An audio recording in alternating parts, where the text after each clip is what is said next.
Os irmãos que vão estar hoje no estudo com o pastor Fábio ali, ó, se direcionar com ele, tá? Ou segui-lo, né?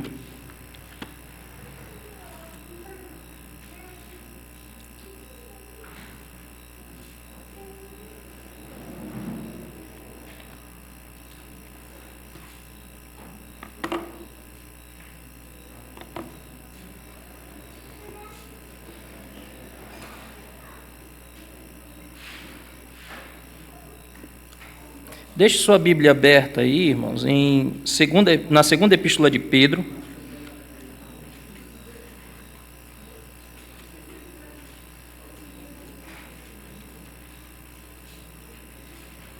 No capítulo 1.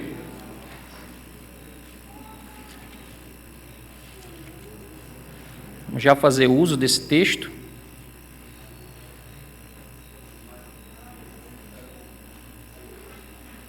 Hoje eu quero falar sobre, na verdade eu vou, se Deus quiser, falar para os irmãos algumas vezes, enquanto o pastor Fábio está num treinamento ali com aqueles que concorrerão a algum ofício na congregação, na igreja.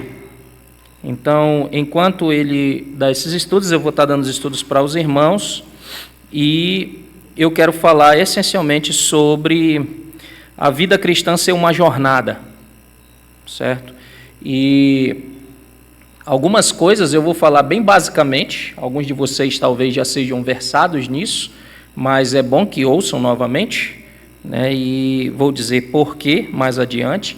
Então, vamos iniciar uma pequena série sobre a vida cristã ser uma jornada, né? E hoje eu quero falar sobre a conversão, onde começa essa jornada, a conversão. Quando nós nos tornamos seguidores do Senhor, né, seus discípulos, nós começamos uma jornada espiritual na nossa vida. Entramos numa jornada, nós passamos pela porta estreita, mas Jesus disse que não há só a porta estreita, tem um caminho apertado. Então essa é a jornada, e nós precisamos estar caminhando nesse caminho. Então nós passamos por esse portão, por essa porta da conversão, e iniciamos então o caminho do discipulado. E à medida que nós vamos percorrendo esse caminho, andando, peregrinando nesse caminho, nós começamos então a mudar, não porque nós temos que fazer isso, mas porque nós queremos fazer isso agora. Então, nem sempre tomaremos as decisões certas, e isso é fato.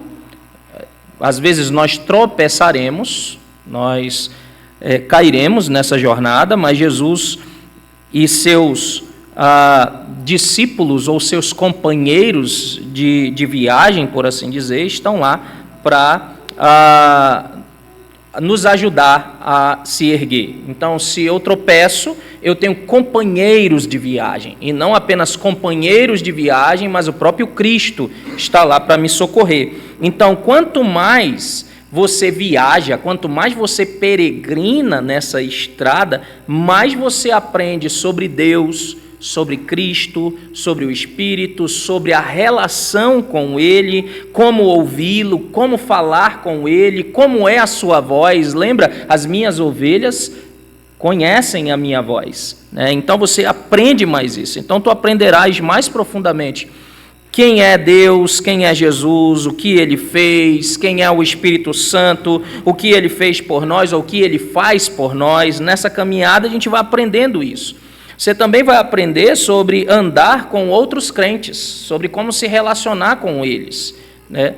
E entenda, eu não estou dizendo que é isso que nós vamos aprender nessa série. Eu estou falando que enquanto você está na caminhada com Jesus, você vai aprendendo isso, certo? Você vai aprendendo essas coisas. Então, você vai aprendendo a andar com outros crentes, ou seja, a igreja do Senhor, e convidar outros a se juntarem a ti nessa jornada, que é o que nós comumente chamamos de evangelismo. Então, como a vida é uma jornada, Deus ele não espera de nós que nós acertemos tudo de primeira vez. Então, você tem que estar consciente disso. Deus não espera isso, que nós vamos acertar tudo logo de primeira. Começamos a jornada e agora já vamos acertando tudo. Nós ainda estamos conhecendo, estamos sendo maturados, ainda estamos maturando. Então nós estamos todos em, por assim dizer, uma curva de aprendizado. Todos nós, quem quer que seja. Alguns estão mais adiante, outros estão um pouco mais no início. Mas todos nós estamos numa curva de aprendizado e, graças a Deus, Ele é paciente para nos ensinar, né? Ele é paciente conosco. No entanto, nós nunca fomos feitos para caminhar nessa jornada sozinhos. Não fomos feitos para isso. Deus não planejou assim. Nós fomos feitos para caminhar com os nossos companheiros de peregrinação, com aqueles que estão na jornada conosco. Entende? Então é assim que Deus planejou. Então fomos salvos em uma nova família, nós temos novos irmãos, nós temos novas irmãs e nós temos um novo pai. É assim que funciona, uma família. Então, nesse estudo, eu quero te encorajar a encontrar um peregrino ou um irmão mais velho e convidá-lo a caminhar contigo. E sabe por que eu faço isso? Se você, é possível que você não tenha aí, mas eu vou abrir aqui, Catecismo Maior de Westminster, pergunta 124. Por que eu digo que você precisa procurar um irmão mais velho nesse sentido? A pergunta 124 do Catecismo Maior trata do 5º mandamento. E quando ele trata do 5º mandamento, a pergunta fala o seguinte: o que significam as palavras pai e mãe no 5º mandamento? A resposta é: a palavra pai e mãe no 5º mandamento abrangem não somente os próprios pais, os biológicos, os físicos, mas também todos os superiores. Quem são esses superiores? A pergunta está dizendo: em idade, em dons, especialmente todos aqueles que, pela ordenação de Deus, estão colocados sobre nós em autoridade, quer na família, quer na igreja, quer no Estado. Então veja como ele diz: pai e mãe não é apenas aquele biológico. Pai e mãe também é considerado aqueles que aqui são mais velhos do que nós em idade e em dons, certo? Só que a questão de ser mais velho em idade e em dons, ou em idade, não necessariamente diz que você está maduro o suficiente para cuidar de alguém mais novo, né? Aí, eu sempre disse isso lá na igreja onde eu tomava conta antes, que tinha uma senhora, eu acho que a mais velha que tinha lá, tinha uns 80 e poucos anos, eu acho já, era isso? A irmã Ana deveria ter isso, né? Uns 80 e poucos anos, 70 anos. Então, assim, eu tinha 30 e poucos anos, mas era pastor dela. Então, aprove a Deus fazer isso, né? Então, mais experimentado nos dons, no conhecimento, Deus colocou-me como pai dela, segundo o mandamento. Entende? Segundo a explicação do mandamento. Então, é assim que funciona. Você precisa procurar alguém em exercício ou maturidade maior de dons. Pode ser que seja mais velho que você, em idade, mas pode ser que não. Mas você precisa procurar isso. Idade e dons, especialmente todos aqueles que, pela ordenação de Deus, aí aqui nós temos os presbíteros, que são docente e regente, nós temos diáconos, né, pela ordenação de Deus, estão colocados sobre nós em autoridade. Aí veja, ele tem uma coisa aqui, ó, família, tem o pai e tem a mãe, né, se forem os filhos. Quer na igreja, como eu já falei, presbíteros e diáconos, quer no Estado, aqueles que são colocados como nossos governantes. Então, nós temos isso daqui no nosso catecismo. Então, nesse estudo, eu quero te encorajar, né, nessa jornada, te encorajar a procurar um peregrino mais velho, mais maduro nessa jornada, para te ajudar na tua caminhada cristã. Ninguém vai crescer sozinho na família de Deus. Ninguém. E é impossível fisicamente que só os presbíteros da igreja consigam fazer esse discipulado um a um com todos. É impossível. Então Deus não planejou isso. Deus planejou, e se você der uma lida atentamente na Escritura, você vai ver várias vezes como isso é incentivado. orar uns pelos outros, aconselhar uns aos outros, ajudar uns aos outros a carregar a cruz, né? Então tem muita coisa uns aos outros, para nós fazermos uns com os outros, entende? Então é isso que eu quero aconselhar. E eu quero iniciar falando a todos os convertidos, é claro, em Cristo Jesus, os crentes em Cristo Jesus, sobre seguir a Cristo, sobre andar com Cristo. E lembrai-vos da vossa conversão, né, no dia que talvez você se converteu ou foi convertido, e exulte novamente com isso, com essa decisão, com esse dom que Deus te deu, né? Então, mesmo após a conversão, há muitas pessoas que ainda têm dúvidas sobre muitas coisas, e isso é quase que natural, é quase que normal, viu? Você não converteu, colocou um chip que você já sabe de todas as coisas, ou passou pelo catecúmenos, ou por algum estudo, e agora já domina tudo, já sabe tudo. Não é assim que funciona, né? Então, veja, até um professor, para que ele ministre bem uma aula, ele sabe às vezes. Veja, o professor que acabou de sair da faculdade, ele vai necessitar muito do texto, do livro-texto, do cronograma, do plano de aula e tudo. Um professor que já tem anos de experiência em sala de aula, ele entra dentro de sala de aula só com como é o nome daquilo? A canetinha lá, só com o pincel do coisa, e começa. Eu achava impressionante o meu professor de História da Igreja, pastor Maeli. Ele entrava dentro de sala de aula, ele sentava na cadeira e ele começava a conversar e falar sobre a história da igreja, como estava tudo na cachola. Anos e anos de experiência. Então, como é que nós vamos dominar um assunto? Estando sobre ele, debruçando sobre ele, muito tempo, e repetindo, né, e sanando as dúvidas, e assim é que funciona. Então, mesmo após a conversão, com certeza, você tem algumas dúvidas, e às vezes são até básicas, viu?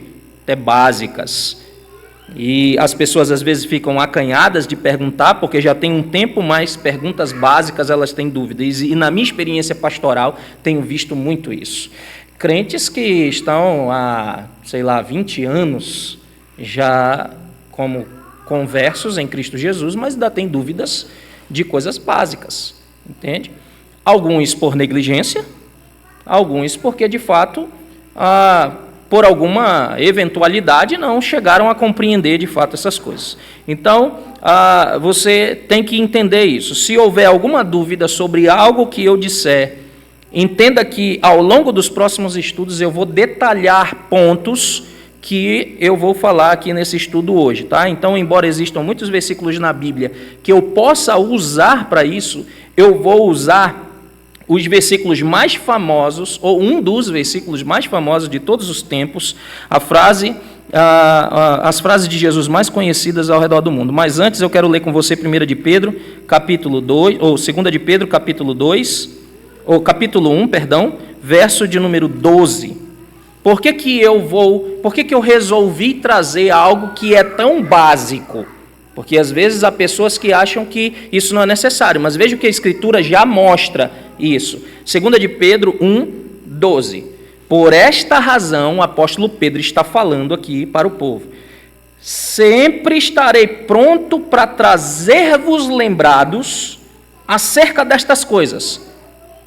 Que coisas? As coisas que ele acabou de falar do verso de número 1 até o verso número 11. E ele está falando sobre salvação, sobre purificação dos pecados, ele está falando sobre virtudes, é isso que ele está falando. Aí veja que ele fala, eu vou trazer lembrados para vocês essas coisas, embora estejais certos da verdade já presente convosco e nelas confirmadas. Olha o que ele está dizendo. Embora vocês já estejam certos disso, embora essas verdades já estejam com vocês, embora estas verdades já foram confirmadas na vida de vocês, é necessário trazer de novo para que vocês se lembrem. Também considero justo, verso 13, enquanto estou neste tabernáculo, enquanto ele tem vida, né, despertar-vos com lembranças, ou com essas lembranças, certos de que estou presente, ou prestes a deixar o meu tabernáculo, como efetivamente nosso Senhor Jesus Cristo me revelou. Mas, da minha parte, esforçar-me-ei diligentemente por fazer que a todo tempo, mesmo depois da minha partida, conserveis lembrança de tudo. Viu aí quantas vezes ele falou lembrança, lembrai-vos, relembrar? Por que a gente precisa disso? Aí mais um texto antes da gente ir para o texto principal. Hebreus, capítulo 5. Por que a gente precisa sempre ser lembrado de coisas mais básicas da nossa fé? Sempre revendo os fundamentos. Por quê? Olha só o que aconteceu com essa igreja que o escritor aos Hebreus escreveu. Uma igreja que eram versados na Torá ou na lei de Deus e se converteram ao Senhor Jesus. Aí capítulo 5 de Hebreus, verso 11 em diante. Isso aqui é uma exortação para esses irmãos. A esse respeito, temos muitas coisas a dizer e difíceis de explicar, porquanto vos tendes tornados tardios em ouvir. Aqui está um ponto difícil. Ele tem que explicar de novo, porque alguns se tornaram tardios em ouvir.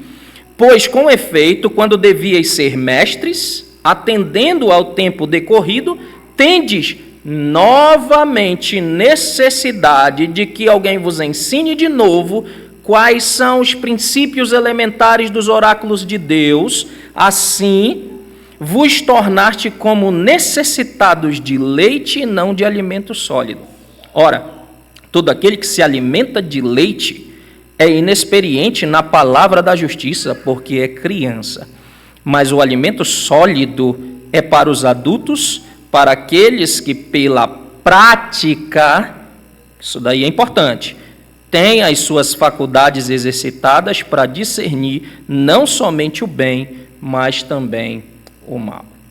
Então note que ele está falando sobre um conhecimento que é teórico, mas um conhecimento tácito, ou seja, um conhecimento que é da experiência. Olha lá, o verso de número 14, né? Para aqueles que pela prática, ele pegou aquilo que ele conhece e ele está fazendo qual é o objetivo. Como eu vou falar mais adiante, o conhecer a doutrina não é um fim em si mesmo. O conhecer a doutrina é um meio. Um meio para quê? Para que eu aplique a coisa corretamente. Para que eu pratique a coisa corretamente. Então é isso que a gente precisa. E por isso, nesses dois textos, eu poderia usar bem mais, mas para a gente ganhar tempo, eu vou fundamentar ou justificar por que eu estou trazendo esse estudo tão básico, tão basilar para os irmãos, esta série de coisas, entende? Primeiro, porque a gente precisa ser lembrado mesmo. Segundo, porque alguns têm se tornado negligentes em entender, por mais que tenham anos nessas coisas, tá? Então, agora vamos até João 3,16, texto básico, que alguns têm até de cabeça, né? João, Evangelho segundo escreveu João, capítulo 3, verso 16. Tá? O texto diz: porque Deus amou o mundo de tal maneira que deu o seu Filho unigênito, para que todo aquele que nele crê não pereça, mas tenha a vida eterna. Então, enquanto eu falo sobre a nossa decisão, a sua decisão em seguir Jesus, eu vou dividir esse texto em pelo menos 3 partes, ou mais partes se for necessário. Então, a primeira parte que nós precisamos entender aqui, esse texto ele pode ser dividido assim. Primeira parte, porque Deus amou o mundo de tal maneira. Note que o ponto de partida de Jesus é o fato de que existe um Deus. Para que haja alguém que amou, tem um sujeito aqui. Deus amou o mundo. Então, o ponto de partida aqui é que existe um Deus e não é um Deus que é uma força impessoal, que não se relaciona, porque ele amou o mundo e ele fez algo, ele se relacionou, então não é impessoal, né? Não é o destino ou a mãe natureza, é um Deus que se revelou e é um Deus pessoal, um Deus que ama, e esse Deus amou, ele criou. Então, se ele criou, ele ama a sua criação, esse Deus amoroso criou o mundo, criou as pessoas para que habitassem nele, e a Bíblia diz que ele criou as pessoas à sua imagem, à sua própria semelhança. Foi assim que ele criou, entre outras coisas, para que nós pudéssemos ter comunhão com ele, para que nós pudéssemos nos relacionar com o nosso Criador, tendo um relacionamento com ele. Entenda, falei isso para as crianças outro dia. Um animal não pode se relacionar com Deus. Não tem como ele se relacionar pactualmente com Deus. Um cachorro, ele não pode viver um relacionamento com Deus, porque ele não foi criado à imagem de Deus. Nós somos criados à imagem de Deus e nós podemos ter um relacionamento pactual com Deus. Então, dessa forma, nós fomos feitos para viver em comunhão, em um relacionamento com Deus. Estou falando da criação. Então, nós fomos feitos para isso, ter um relacionamento com o Criador. E os nossos primeiros pais, Adão e Eva, andaram com Deus no jardim de Deus. Eles andaram com Deus ali. Independentemente do que alguém pode ouvir acerca da criação, a criação não foi um acidente. Nem nós, como seres humanos, somos produto do acaso, né? Aí do acaso estranho da natureza. Nós não somos a escória primordial que surgiu aí na costa e ao longo de anos, como nós vimos aqui no estudo de cosmovisão, ao longo de milhões de anos se tornou os humanos. Não é assim, nós fomos criados como o ápice de toda a criação, como a coroa de toda a criação, é o que nós temos ali. Então nós fomos criados, entenda isso, intencionalmente por Deus. Fomos criados intencionalmente por Deus. E a história da criação em Gênesis 1 e Gênesis 2, os dois primeiros capítulos da Bíblia, falam sobre a criação de Deus, falam como Deus criou os seres humanos, criou todas as coisas, e nós fomos criados com significado e propósito. Nós fomos criados com significado e propósito. Hoje há muitos seres humanos que estão perdidos na sua identidade, no seu significado e no seu propósito. Deus nos criou com significado e propósito, e parte desse significado e desse propósito é que nós vivamos em comunhão com Deus, nos relacionemos com o nosso Criador. Então algo terrível acontece a partir daí. Deus nos cria dessa forma, tudinho, fomos criados para uma relação e algo terrível acontece a partir daí. O que aconteceu? Nós precisamos saber que Deus ele não foi pego de surpresa.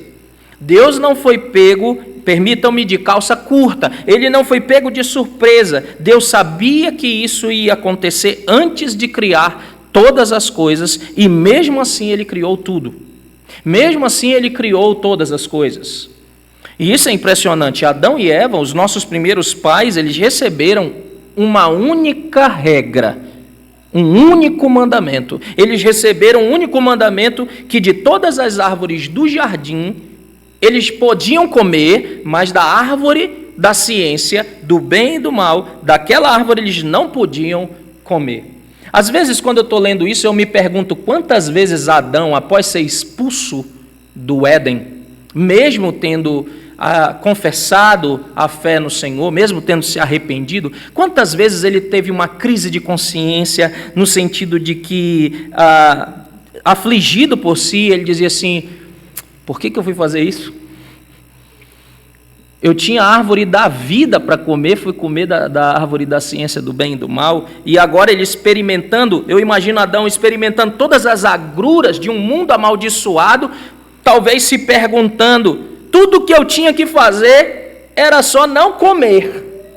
Tudo que eu tinha que fazer era só obedecer. Tinha só uma única regra. Claro, eu estou especulando, tá, irmãos? Permitam-me fazer isso. Mas é impressionante. Diga aí, Valdec.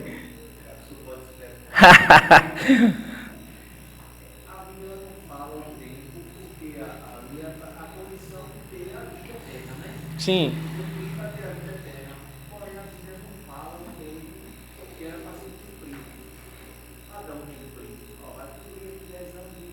Sim. Se Adão sabia o tempo? Isso é uma pergunta ou tu está especulando? Não, aí eu não sei. Até porque assim, eu creio, Valdec, que no dia em que Deus criou Adão, né, que foi o 6º dia que ele terminou, No outro dia que era para ele ter uma comunhão com Deus, foi o dia que ele caiu. Então, creio que ele não passou muito tempo nesse paraíso, né? E caiu. Obrigado. Então, assim, eu imagino, né? A gente imagina, quando a gente tropeça, faz uma coisa errada, que tem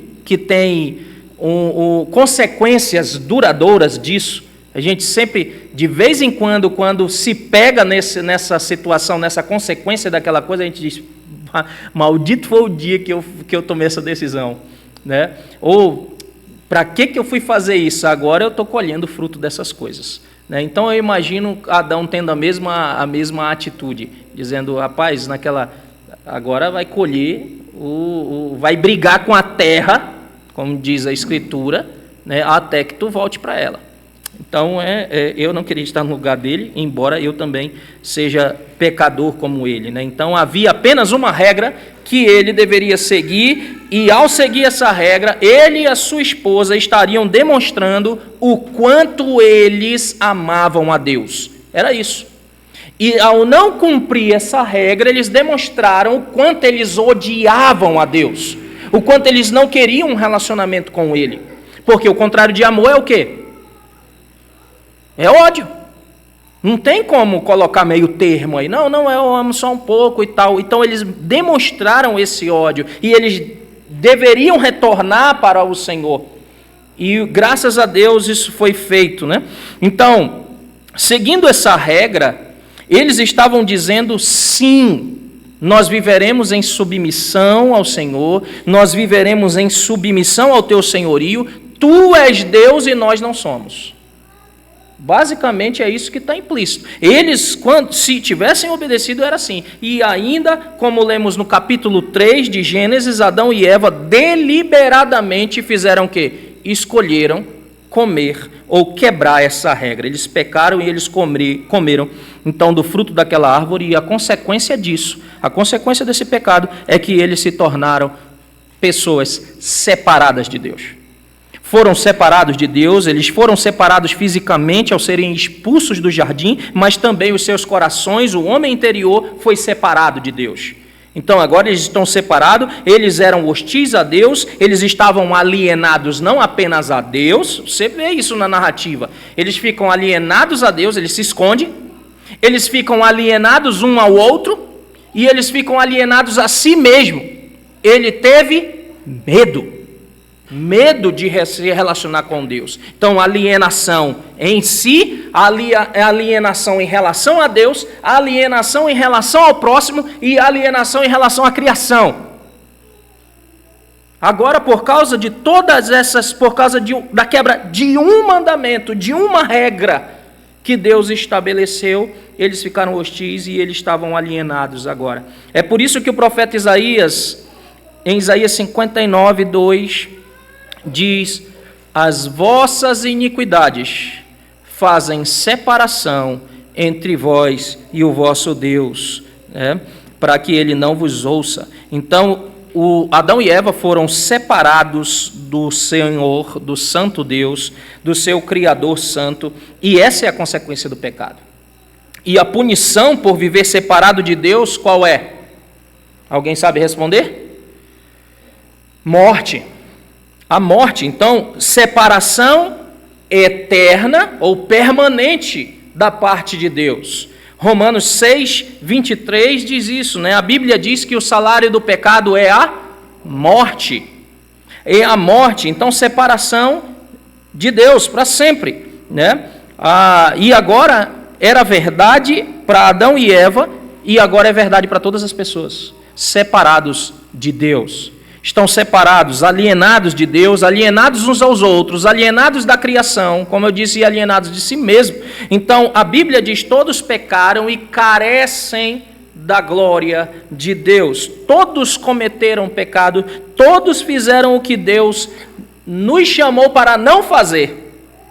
Então, portanto, todos nós, além da obra de Cristo, que nós aprenderemos aqui em segundo lugar, num segundo ponto, vivemos as nossas vidas separados da vida de Deus, alienados e hostis ao nosso Criador. É assim que nós devemos entender. E está vendo como eu estou ensinando para vocês até como compartilhar o Evangelho? Você viu que eu comecei em João 3,16, mas eu fui lá para Gênesis 1 e 2? Porque não há como você entender isso aqui se você não entender que Deus criou todas as coisas boas e que o homem foi hostil. O homem não quis se submeter a Deus. E por quê? Qual é a condição dele agora? Por que ele carece disso? Por que é demonstração de amor o que Deus fez? Por causa disso. Veja, se alguém vem e te ofende, te trai, faz um monte de coisa que te machuca, qual era o correto? Não era essa pessoa voltar até você e dizer, eu sinto muito pelo que eu fiz, me perdoe, etc, etc? Mas veja, em que pé, na sua consciência, você concebe de ir lá e se reconciliar com essa pessoa, mesmo assim? Isso é uma atitude de amor. E foi o ofensor quem foi lá para se reconciliar. Aliás, foi o ofendido quem foi lá para se reconciliar com o ofensor. Entende? Então é por isso que João 3,16 diz que Deus amou. Isso é amor. Né? E até um corinho que disse, se isso não for amor, né? Eu não sei o que foi. Deus pegou, nós ofendemos a Deus e Deus encarnou por nós, é o que João 3,16 diz. Então todos nós, além da obra de Cristo, nós estamos separados e alienados, hostis ao nosso Criador, e o nosso Deus, embora seja um Deus de amor, também é um Deus de justiça. E um Deus de justiça não pode permitir que o pecado contra Deus, um Deus santo, um Deus eterno, fique impune. Então há punição para o pecado e separação por causa dele. E ainda a boa notícia é que Deus também é um Deus de amor, tanto quanto é um Deus de justiça. Parece um jargão, mas a gente sabe disso. Então, segunda parte do texto de João 3,16. Primeiro é porque Deus amou o mundo de tal maneira. E como é que ele fez isso? Como é que eu sei que ele amou? O texto diz que deu o seu Filho unigênito. Ele dá o seu único filho. É assim que ele amou. Ele deu o seu único filho. Ele deu o seu único filho para morrer por pecadores. Eu tenho 4. Dificilmente eu daria 1 para morrer por um injusto. A Escritura diz que ele tinha apenas 1. E ele deu esse.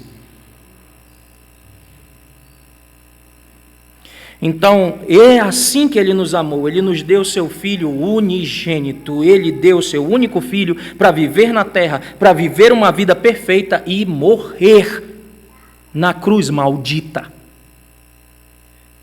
Então, o que realmente aconteceu na cruz? Muitas pessoas olham para a cruz e acham que foi um homem que morreu na cruz. Simplesmente isso. O que aconteceu foi mais do que um homem morrendo na cruz. Se Jesus fosse apenas homem, era mais alguém que estava morrendo. Qual é a diferença? Isso você tem que colocar na sua cabeça. Qual é a diferença? Não morre tantas pessoas no mundo? Tantas pessoas morreram por causa de alguma outra. Um pai morreu por causa dos seus filhos, querendo salvá-los. Uma mãe morreu por causa das suas filhas ou dos seus filhos, querendo salvá-los. Um irmão morreu por causa do seu outro irmão. Tantas pessoas já morreram. Qual é a diferença desse homem morrendo na cruz, dizendo que morreu por todos nós? Essa aqui é a grande questão. Você precisa entender isso. Não é apenas um homem, é o Deus homem morrendo na cruz. Todos estes outros que podem ser listados como pessoas que morreram por alguém, eram pecadores, eram transgressores da lei. Cristo não. Completamente perfeito, completamente justo. Se eu morrer para os meus filhos, eu sou um pecador. Cristo não. Entende? Então nós precisamos ir ao cerne da questão. Jesus viveu uma vida sem pecado. Totalmente inocente. Então, quando ele morreu, a sua morte não foi um pagamento pelo seu próprio pecado. Não foi pelo pecado dele que ele estava morrendo. Porque ele não havia cometido nenhum pecado e ele não tinha nenhum pecado, mas a sua morte se tornou o pagamento pelos pecados do seu povo. Não é isso que Mateus capítulo 1 diz? Mateus capítulo 1, só já na nomeação do seu nome é dito isso. Por que ele se chamou assim? A Escritura nos diz, Mateus capítulo 1, o verso de número 21. Ela dará à luz um filho e lhe porá o nome de Jesus. Exatamente assim, porque ele salvará o seu povo dos pecados dele. Jesus o Cristo. Então nós temos isso aqui, Cristo morrendo. Pela sua morte se tornou a penalidade por nosso pecado. O perdão agora está disponível por causa disso. O profeta Isaías, 700 anos antes de Cristo, escreveu que isso ia acontecer e o que ia acontecer na cruz. Quando ele fala que certamente ele, Cristo, tomou sobre si as nossas enfermidades e carregou as nossas dores.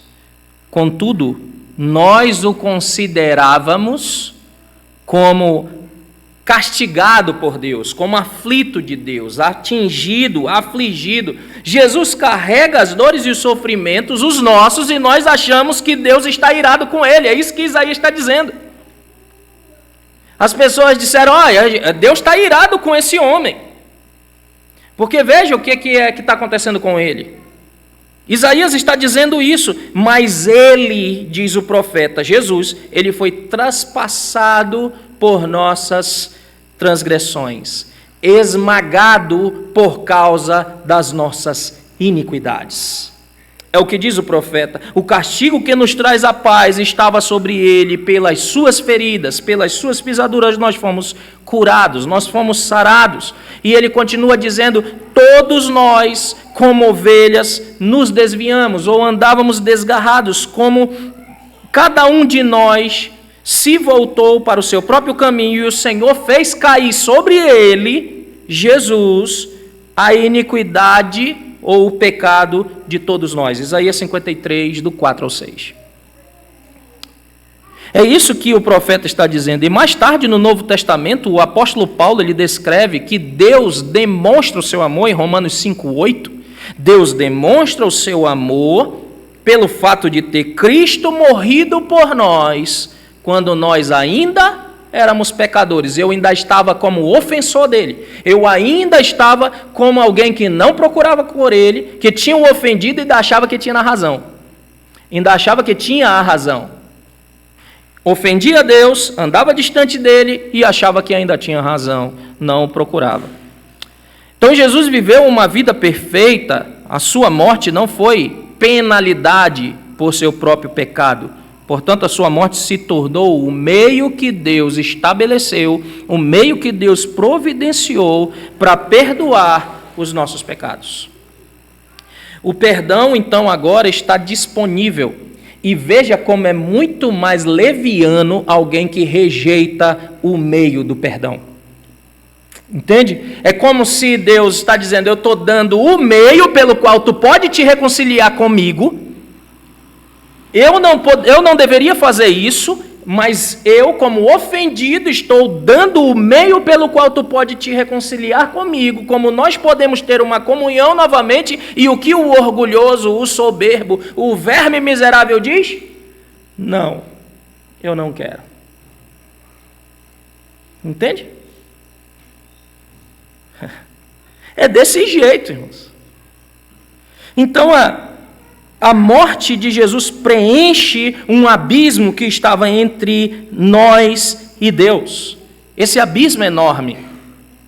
Jesus na cruz tornou possível um relacionamento com Deus. Jesus na cruz se tornou possível para nós voltarmos ao jardim, ao local de comunhão, caminhar com Deus novamente. Cristo tornou possível. Agora, uma outra coisa que nós precisamos entender é como isso é possível. Como é que Cristo tornou possível? Quando eu ouço isso, uma das perguntas que me vem à mente é como isso é possível?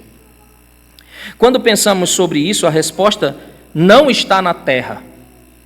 Não está na terra. Como é possível que a morte de um homem pague a penalidade pelos pecados do povo escolhido de Deus, de todos os homens, mulheres e crianças escolhidos por Deus. Como isso é possível? A resposta é: não sei.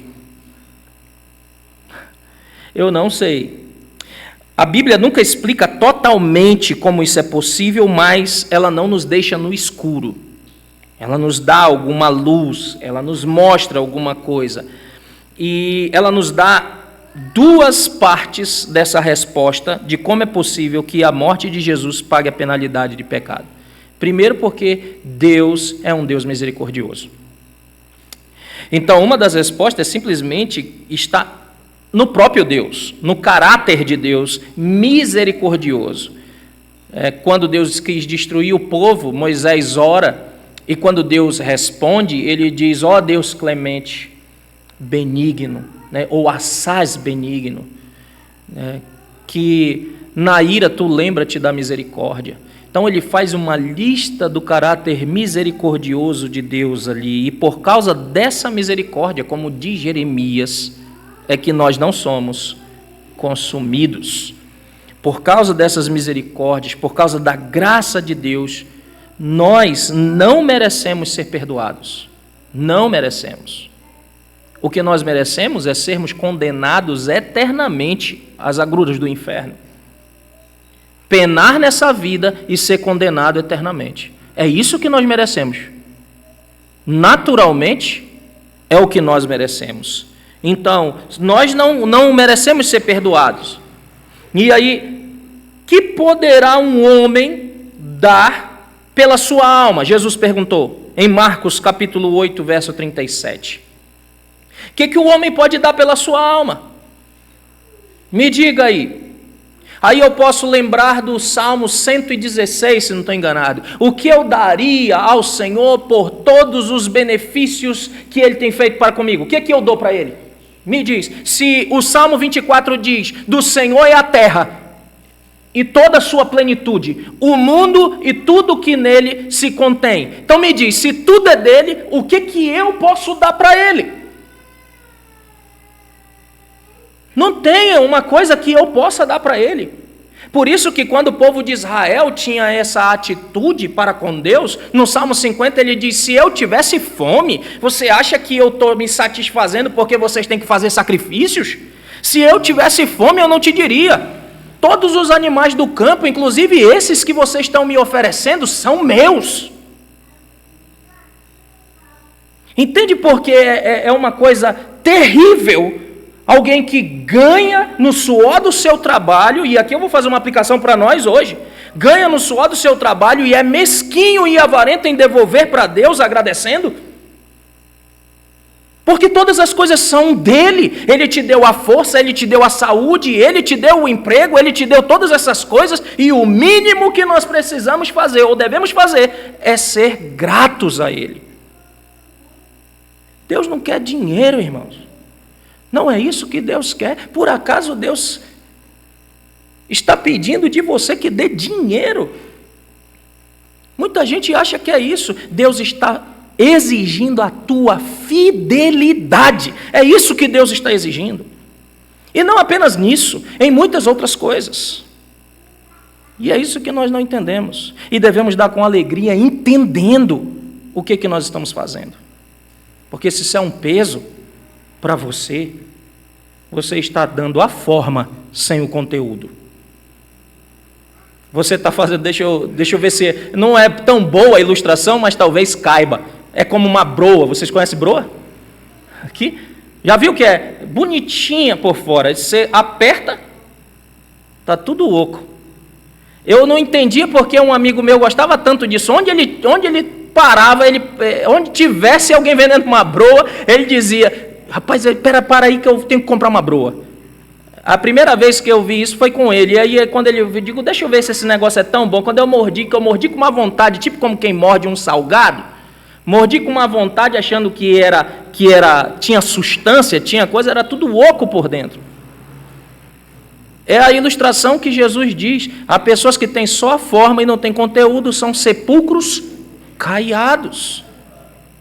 Louvam a Deus com os lábios, quando o coração está distante.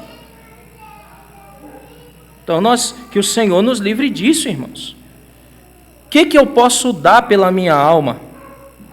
Nós não temos nada que nós podemos dar em troca para Deus. Nada. Eu acho impressionante que o apóstolo Paulo diz: tu ainda duvidas que até o arrependimento com o qual tu te arrepende é Deus quem te concede? Se eu sou fiel a Deus, foi a graça de Deus quem me concedeu ser assim. Se eu estou de pé, foi a graça de Deus que me sustentou de pé. E eu ainda sou orgulhoso muitas vezes de estar de pé da minha posição e olhar para o caído e pisar nele. Vê como nós somos. Então, nenhuma quantidade de atividade religiosa, nenhum esforço em ser melhor do que o nosso próximo é suficiente para obter o perdão dos pecados diante de Deus ou obter qualquer favor divino. Absolutamente nada. Mas, apesar disso, não fazermos estas coisas é ainda pior.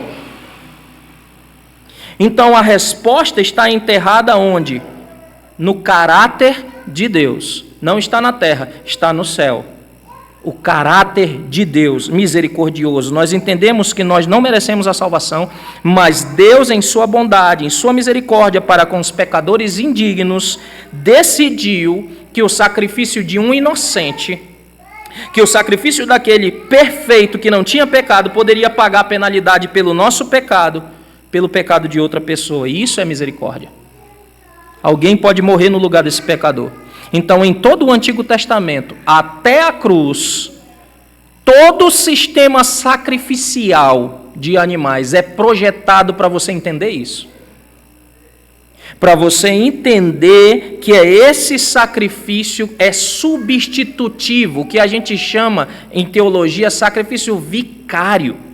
Essa palavra mais difícil, é um sacrifício de substituição. Ele está lá te substituindo, ele está lá me substituindo. E a justiça dele é creditada a nós. Por isso que nós não temos justiça inerente, ou seja, dentro de mim. Por isso que eu ainda tropeço, eu faço um monte de coisa errada. Que a justiça não é inerente, a justiça é imputada. A justiça é externa a nós, é como se fosse uma roupa. Vestes de justiça, é o que diz a Escritura. Como se fosse uma roupa que eu estou vestido e quando Deus olha para mim, Ele olha com aquelas vestes de justiça. Mas são minhas? Foram dadas a mim. Foram dadas a mim por Cristo. Entende? Essa túnica que é dada, que é especial, que me faz ser diferente. Então, em todo o Antigo Testamento é isso que é projetado. Um animal que aparentemente é inocente em relação ao homem, morre no lugar dele e recebe a punição que ele deveria receber. É para dar essa ideia. Vocês se lembram do Êxodo? Deus deu a revelação de como eles escapariam da morte por meio do sangue do cordeiro nos umbrais da porta. Então o anjo da morte passava, quando ele olhava o sangue, ele diz: aqui alguém já morreu. Já morreu alguém, estão cobertos. A punição já foi dada. Quando ele vai em outro lugar, não tem o sangue, precisa morrer. Entende? Então nós temos isso. Então nós temos tudo isso. E nós temos por quê? Porque Deus é um Deus misericordioso. Quem é Jesus? É a outra parte da resposta. A resposta: como é possível que a morte de Jesus pague a penalidade pelos pecados do seu povo, como nós lemos em Mateus 1? Jesus é totalmente Deus e totalmente homem. Está no caráter de quem é Deus o Pai, misericordioso, e está em quem é o Deus Filho. Ele é Deus e ele é Deus homem. Ele é totalmente Deus e totalmente homem. Então nós chamamos isso, eu posso chamar isso de uma maneira simplificada de encarnação. Tomou carne. Porque as crianças aprendem desde cedo que Deus é espírito. não possui um corpo como nós. Mas esse Deus, o Deus Filho, a segunda pessoa da Santíssima Trindade, encarnou, tomou um corpo. Então, a encarnação, é por causa da encarnação que Jesus foi capaz de carregar o pecado do seu povo, os pecados do seu povo, e pagar a penalidade do pecado, dos pecados do seu povo. Se eu vivesse uma vida sem pecado e depois eu morresse, ainda assim eu não poderia pagar os seus pecados.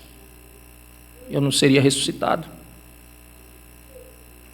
Então Jesus, ele tinha que ser totalmente Deus, porque Deus, somente Deus, poderia suportar o peso da penalidade de todos os pecados do seu povo. Então, quando Jesus foi pendurado na cruz, Deus o fez pecado. Quer ver? 2 Coríntios, capítulo 5, verso 21.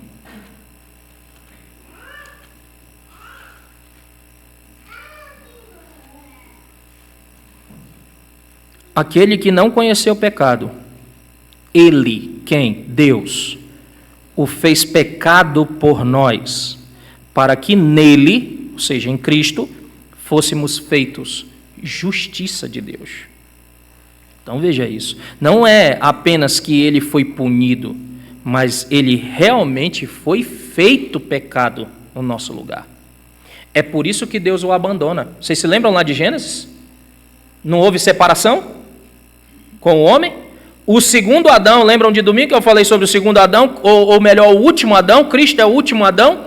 Aí o que acontece? Cristo sendo o último Adão, o representante, cabeça federal de todos aqueles que Deus escolheu, ou de toda a humanidade agora nele, então, da nova criação, Cristo, agora, fazendo isso, ele concede, ou ele dá a possibilidade do seu povo receber perdão. Então, e aí na cruz o que acontece? Qual é uma das falas de Jesus que reflete a separação de Deus por causa dos nossos pecados? As 7 palavras que Jesus fala na cruz, uma delas reflete muito mais a questão da separação de Deus. Que palavra é essa? Vocês lembram? Deus meu, por que tu me desamparaste? Está mostrando a separação. Separação, alienado de Deus em nosso lugar. Então Jesus foi feito para ser o nosso pecado, o pecado do seu povo. Nenhum ser humano poderia suportar esse peso. Nenhum.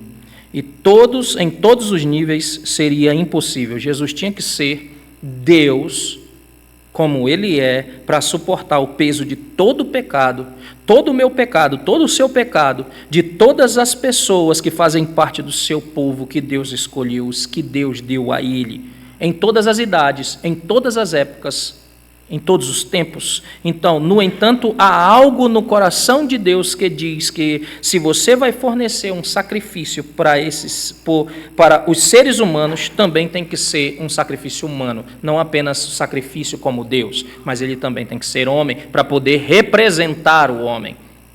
Por isso a necessidade dele ser Deus e de ser homem. Se Cristo não é Deus, então ele não pagou os nossos pecados. Se Cristo não é homem, ele não pode nos representar. A necessidade da doutrina dele ser Deus, homem. Então, Jesus teve que se tornar totalmente humano se ele fosse carregar os nossos pecados. No livro de Hebreus 2:17, Hebreus capítulo 2, verso 17, o autor aos Hebreus escreve o seguinte: por isso mesmo, convinha que em todas as coisas se tornasse semelhante aos irmãos, para ser misericordioso e fiel sumo sacerdote nas coisas referentes a Deus e para fazer propiciação pelos pecados do povo. Era necessário que ele se tornasse semelhante a nós. Então, eu não entendo totalmente como a morte de Jesus poderia pagar a penalidade do meu pecado, mas nós conseguimos entender isso que a Escritura diz. Não tenho como conceber completamente, mas o que a Escritura não nos deixa no escuro.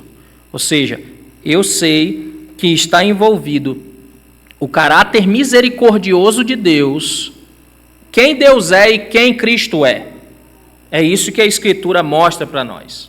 Então, voltando lá para João 3,16, uma outra parte, para que todo aquele que nele crê, porque Deus amou o mundo de tal maneira que deu seu Filho unigênito, para que todo aquele que nele crê. E então, o que nós temos aqui? Jesus passa para a nossa resposta, para todo aquele que nele crê. E aí vamos dar uma olhada rapidinho nisso aqui, ó. Todo aquele que nele crê. Essa palavra todo aquele é realmente importante nesse texto. Todo aquele, não há distinção, não há acepção. Todos que creem nele, grandes e pequenos, ricos ou pobres, negros ou brancos, pardos, indígenas ou europeus, quem quer que seja, todo aquele que nele crê, diz a Escritura, que ninguém está além da capacidade de Jesus salvar. Ninguém. Todos. Não importa o pecado cometido. Como alguém já disse, não há um pecado tão pequeno, por assim dizer, tão corriqueiro, vamos colocar assim, que não mereça punição eterna, como não há um pecado tão grave que não tenha o perdão. Então, as últimas palavras de Jesus na cruz, em João 19:30, uma das 7 palavras, ele disse o quê? Está consumado. Está feito. Terminou. A obra está consumada. Então, ele quis dizer o que ele disse exatamente. Ele completou a tarefa para a qual Deus, o Pai, o enviou à terra, que era ser o sacrifício pelos pecados do seu povo, como nós lemos em Mateus. Ele completou, ele fez bem o seu trabalho, ele terminou o seu trabalho. Então, agora, quando nós clamamos por perdão, não importa o que tenhamos feito, não importa o que faremos, Deus é capaz de nos perdoar.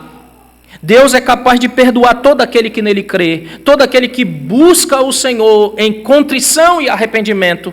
Não importa que tipo de coisa tenha feita, não há como se separar do Senhor, a não ser que você não se arrependa. Enquanto você resiste, enquanto você não se arrepende, diz a Escritura que Deus resiste a você, porque você está sendo soberbo, orgulhoso. E se é filho, Deus vai tratar com a disciplina. Deus vai disciplinar.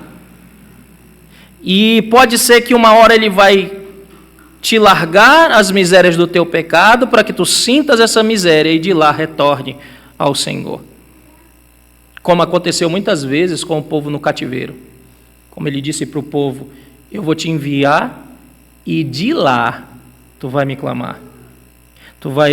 Eu vou te enviar para um povo que tu não entendes a língua. Tu vais estar no meio de um povo que tem outros deuses. E aí, quando tu provares dessas misérias, dessas agruras, de lá tu vai me clamar. Aí é impressionante. Que uma hora, né, na sabedoria, ele diz, aquele que resiste, aquele que não clama, porque eu clamei e tu não ouviu, quando tu clamar eu não vou ouvir. Mas em outro momento ele diz, de lá quando tu clamar, buscar-me-eis, passareis a orar a mim, e eu vos ouvirei. Eu perdoarei os vossos pecados, eu sararei a vossa terra. Que Deus misericordioso. Nós precisamos conhecer o caráter de Deus, irmãos. Então, todo aquele que crê em mim, lembre-se, nós somos discípulos de Cristo, nós somos seguidores de Cristo, nós cremos em Cristo, nós cremos nele em um sentido muito pessoal. Então, nada do que nós possamos fazer poderá nos separar desse amor de Deus. Nada poderá nos separar do amor de Deus que está em Cristo Jesus. O cristianismo não é meramente uma religião é definida como pessoas buscando a Deus. Isso é uma religião, pessoas buscando Deus. E é interessante que o cristianismo também não é uma filosofia, apesar de ter um monte de proposições, um monte de ideias, ou boas ideias muitas vezes, o cristianismo ele não é um conjunto de doutrinas, apenas isso. Embora existam algumas que nós acreditamos, o cristianismo ele não é um prédio da igreja, ou um conglomerado de prédios ou de denominações religiosas. O cristianismo não é uma lista de coisas a fazer ou não fazer. O cristianismo não é um espasmo espiritual, onde nós dizemos ou falamos uma oração mágica e nós levantamos a nossa mão chorosa e nós achamos tudo. O cristianismo não é isso. O cristianismo é crer e seguir o Senhor Jesus. É uma pessoa. É ser discípulo de Cristo. É isso que se resume o cristianismo. É um relacionamento pessoal com Deus por meio de Cristo. Um relacionamento possibilitado por Cristo, por sua morte na cruz. Um relacionamento que nós só podemos ter por meio dele. Então, em resumo, o cristianismo é um relacionamento. Um relacionamento que nós temos com Deus. Um relacionamento em que nós podemos ter, porque nós temos um lar. Nós temos a nossa casa, nós podemos voltar ao jardim, nós podemos caminhar novamente com o nosso Criador e com o nosso Redentor. Então, todo aquele que nele crê é importante. Não simplesmente crê, todo aquele que nele crê. Observe, Jesus não diz só isso. A crença bíblica, a fé bíblica, a confiança bíblica são todas palavras que descrevem o mesmo conceito. Fé bíblica não é um consentimento intelectual. Não é apenas com a razão. Não é só acreditar em Jesus. Fé bíblica não é nem mesmo teísmo. Aprendam isso. Fé bíblica não é mesmo teísmo, que é acreditar em Deus. Uma palavra para que você acredita em Deus, o teísmo.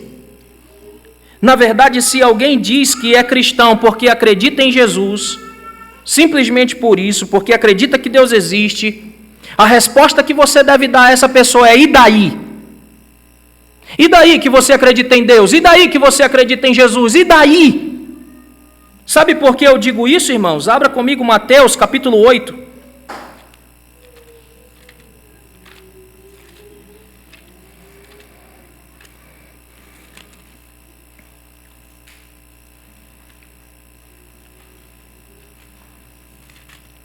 Mateus no capítulo 8, o verso de número 28 em diante. Tendo ele chegado à outra margem, a terra dos Gadarenos, vieram-lhe ao encontro 2 endemoniados, saindo dentre os sepulcros e a tal ponto furiosos que ninguém podia passar por aquele caminho. Agora note. E eis que gritaram: que temos nós contigo? Eles chamaram Cristo de quê? Está vendo? Quem que falou isso? Quem que falou que Cristo era filho de Deus?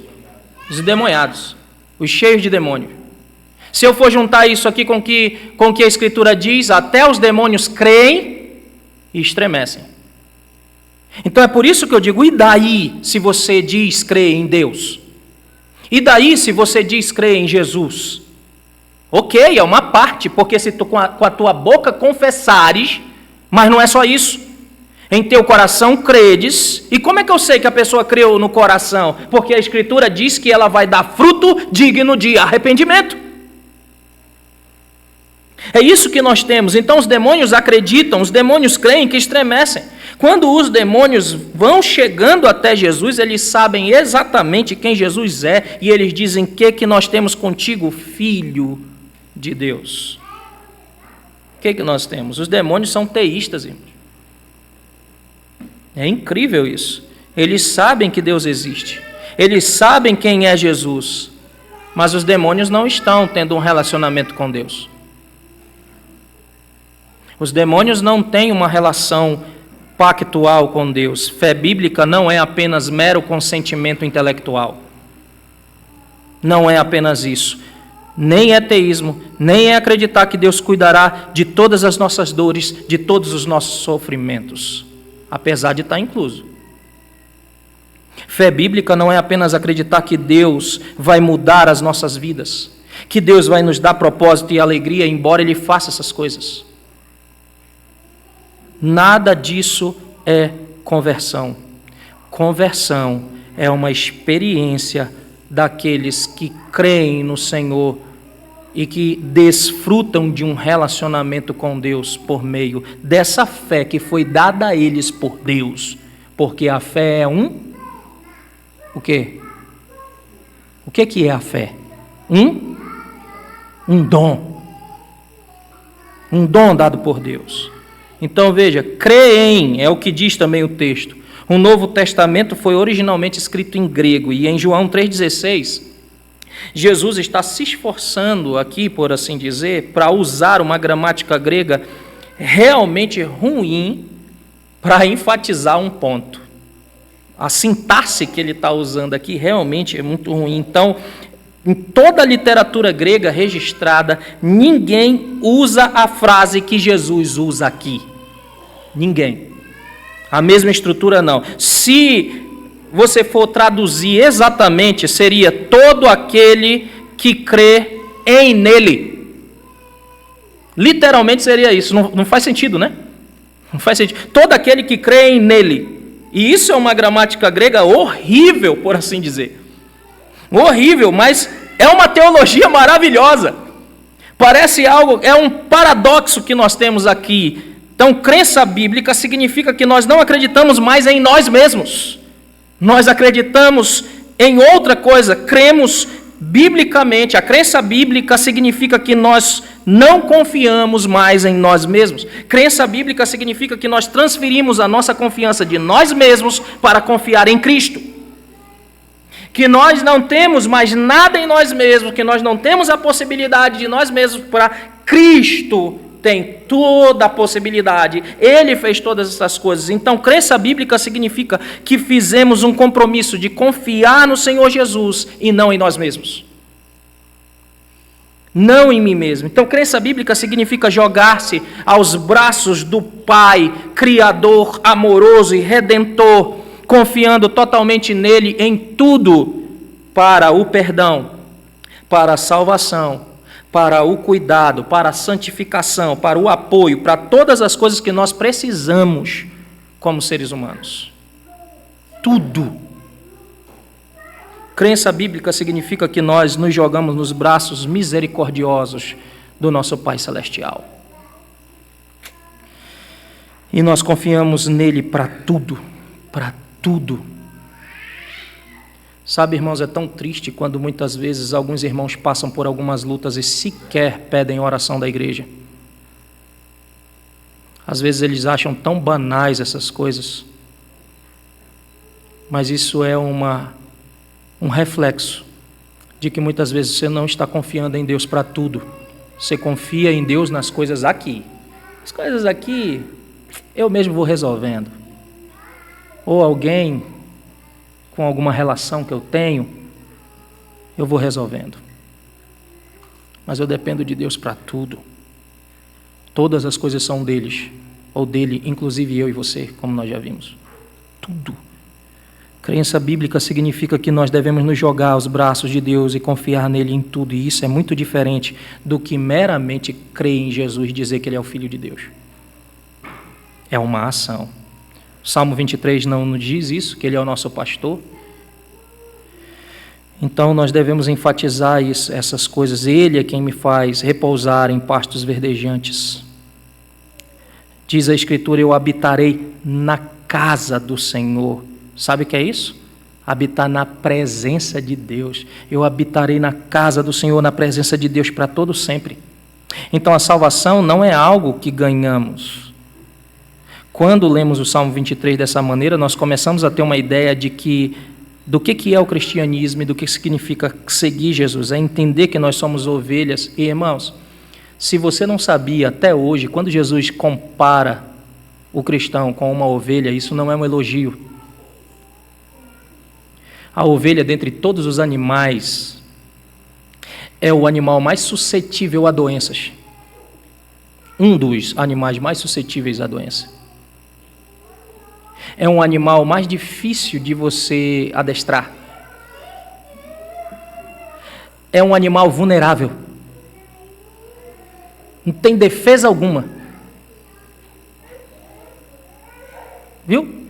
Então não é um elogio que ele está fazendo. Nós somos completamente sem nada. Não temos nada. E ainda damos trabalho. Essa é que é a verdade. É isso que nós temos. É entender que nós somos ovelhas, e perdoem-me se isso lhe chocar, estúpidas. E pecadoras, e nós precisamos de um pastor. Porque sem ele nós vamos nos desviar. Sem ele nós vamos para outro lugar. O nosso pastor não só providencia o perdão, mas ele provê tudo o que nós precisamos. Águas tranquilas, pastos verdejantes, proteção contra os nossos inimigos, porque nenhuma dessas coisas nós podemos prover para nós mesmos. Então, porque Deus amou o mundo de tal maneira, deu o seu Filho unigênito, para que todo aquele que nele crê, todo aquele que transfere a sua confiança para Jesus. Em João 3,16, a salvação não é algo que nós ganhamos. Então, há um ponto realmente importante que eu quero enfatizar, se nós vamos entender essa frase de João 3,16. Tão falada, mas tão pouco entendida, né? Se nós entendermos, e eu já termino, irmãos, que a salvação não é algo que nós ganhamos, mas algo que Deus faz por nós. Se eu não deixei claro até agora, eu estou deixando. Não é algo que nós ganhamos, mas é algo que Deus faz por nós. Deus deu o seu Filho. Claro que, de certa forma, vai ser algo que nós...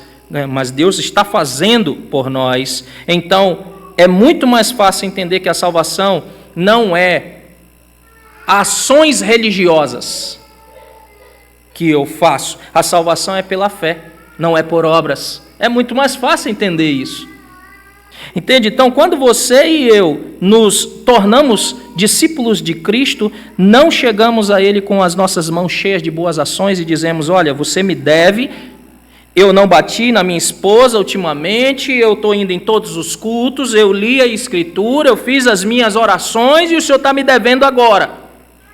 Então o Senhor deve me abençoar. Eu vou sempre à igreja e tal, eu dou o dízimo, eu dou a oferta.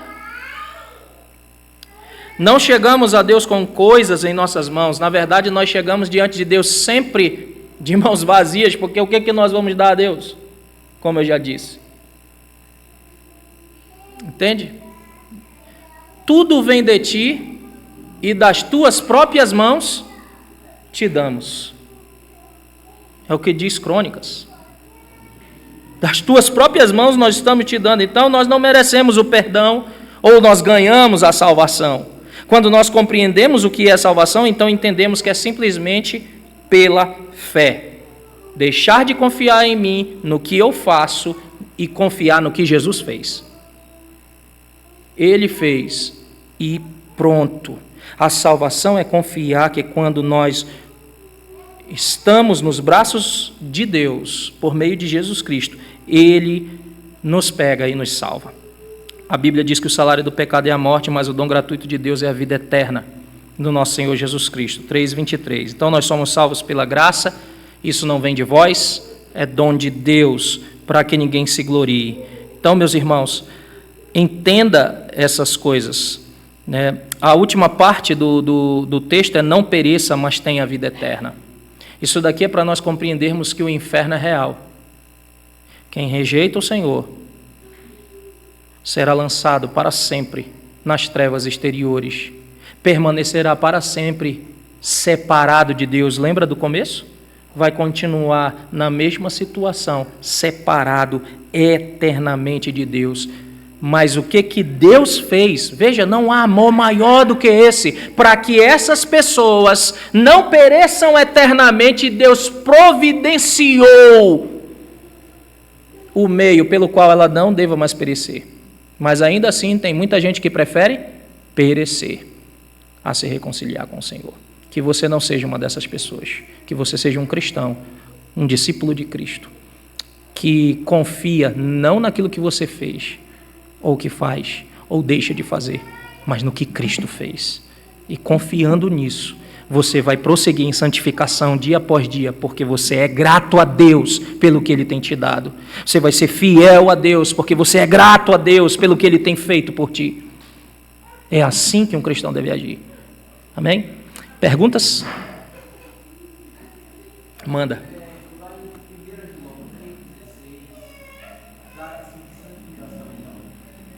João 3,16.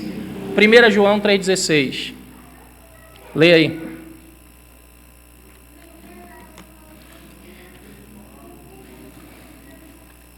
É porque tem pessoas que esquecem mesmo de 1 João 3,16. Só lembram de João 3,16. Uhum.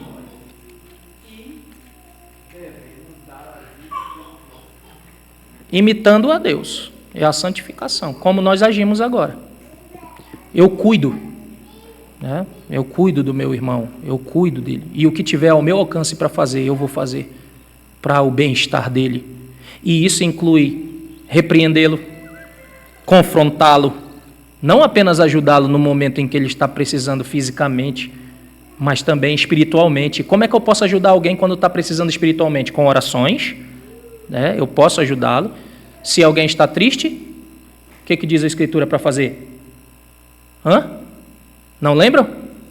Se alguém está triste, o que a Escritura diz para nós fazermos?